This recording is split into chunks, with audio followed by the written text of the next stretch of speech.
السلام علیکم جی۔ حلیمہ خان کی منافقت آپ نے آج دیکھ لی۔ آج وہ عمران خان کی آنکھ کے بارے میں جب انہوں نے سنا ہے تو وہ رونے لگ گئی۔ ایک دن پہلے یا 2 دن پہلے یہ جو 8 فروری گزرا ہے تو اس پہ ان کا بیان آیا تھا کہ 8 فروری جو ہے وہ ہم منائیں گے اپنے بچوں کے ساتھ، اور بہت ساری انہوں نے اور بھی چیزیں کہی کہ بڑے عرصے کے بعد بسنت آ رہی ہے، یہ ہو رہا ہے، وہ ہو رہا ہے۔ تو اس ٹائم پھر یہ رونا کہاں گیا؟ ایک میرا سوال ہے۔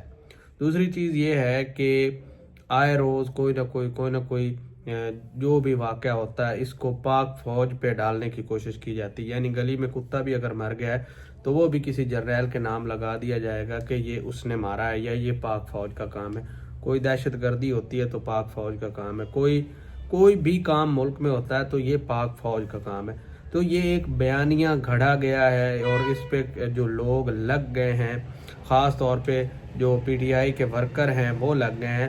بنیادی چیزیں دیکھتے رہی ہیں کہ بنیاد اصل میں کیا ہے، ٹھیک ہے؟